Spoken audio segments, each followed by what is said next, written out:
I bought this guitar when I was a teenager. It's a Fernandez Strat copy, Japanese made, fantastic bit of gear. It was the first really decent guitar that I bought. I've done a lot of work on it over the years. A lot of gigs, but a lot of changes. Shaved the varnish off the neck way back so that it had that nice matte feel.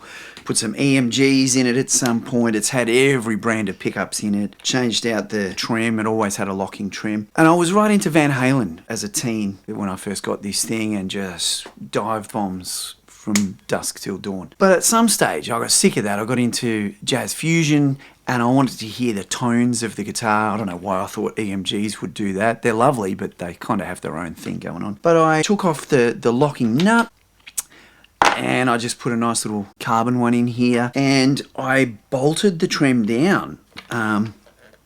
So I put all the springs in, screwed it in as hard as I could into the body to put maximum tension on it, with a little block of wood taped in here against the block underneath the bridge. My thinking was there'd be more tone getting from the strings into the body, because rather than just having these two little points of contact here, we've got all that contact going on. Now, all these years down the track, I keep finding that I need a guitar that I can do some dive bombs on, and this is probably going to be the one. So let's get it back into that state.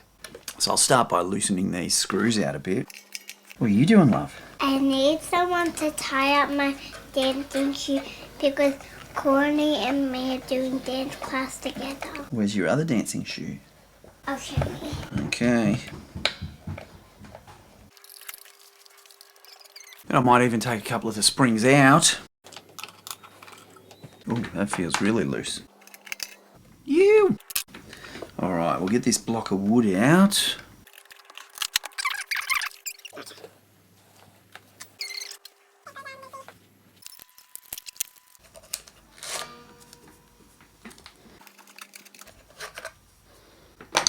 There we go. Lines. I can't see two of them. I went a bit too loose.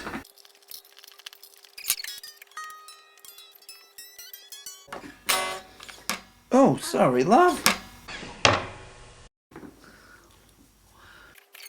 I knew you were there. I was just clumsy. Are you funny?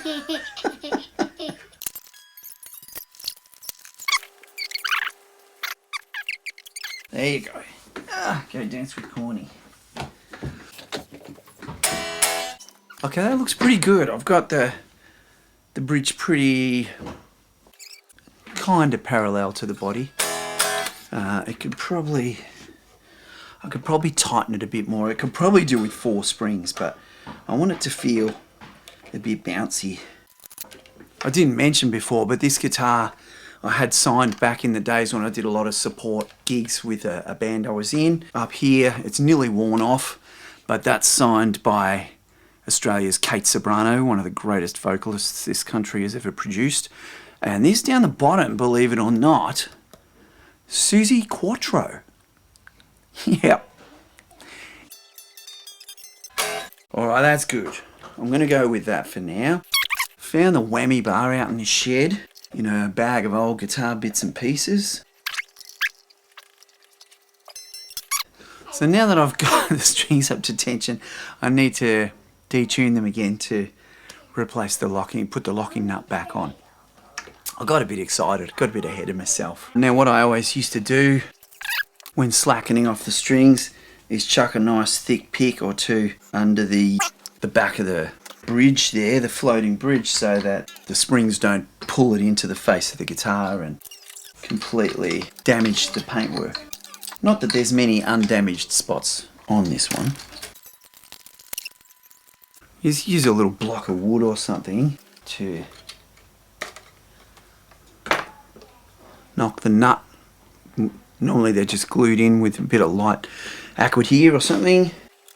Alright, and this sucker goes on with a couple of Allen wrench bolts from underneath. Got a little shim there that I've obviously made at some point to get the height right. It'd be easier if I took the strings right off, but who wants to do things the easy way? That's not what guitar's about. Okay, let's feed these through from the back.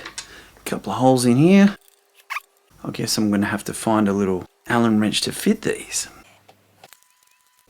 These don't have to be super tight. Obviously the downwards pressure of the strings holds us in place, and what you want to do is make sure that it is butted up against the end of the fingerboard nice and tight. So it's actually not the worst thing in the world if there's a little bit of play in it, so that you can move it if you need to. Oops. Alright, strings back in.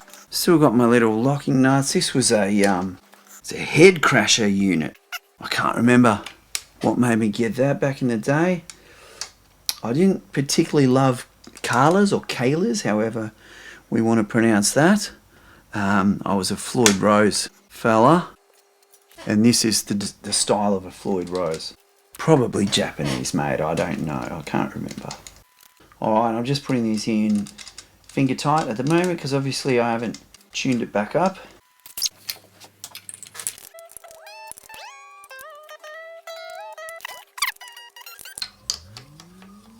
Lots of fun to tune up because every string that you put tension on lifts the bridge a little bit and removes the tension on the strings you've already done.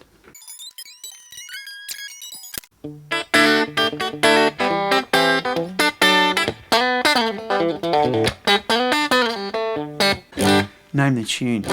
Alright, let's try it. Let's try this thing. So we're going to lock down the... Oh no, I need another Allen wrench for those. I should have got one in my magic drawer. Could be good. Look at that. It's been waiting there for 20 years. I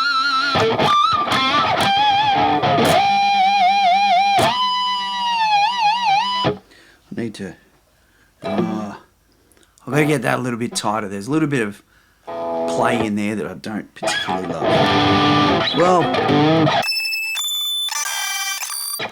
so the thing about these is they will sit in different spots against these two bridge pins as the razor point on the front of the bridge gets dulled, gets a bit blunt.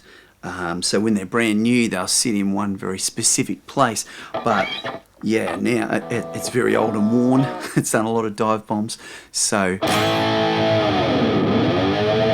I used to tune it so that when I went down and let it come back up, it was in tune. And then if I went backwards, I'd have to dip it back that way so that it would come back to the same position.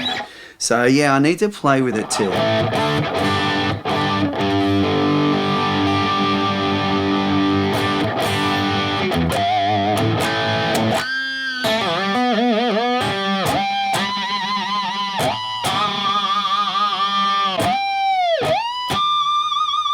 Yeah, well, it still works anyway.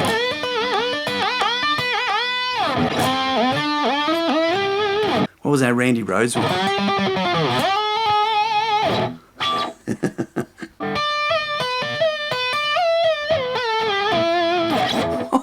This is going to be... I'm going to be up all night. I've got to get the play out of that arm. Anyway, there we go. Now I've got a guitar that I can use the whammy bar on. See you soon.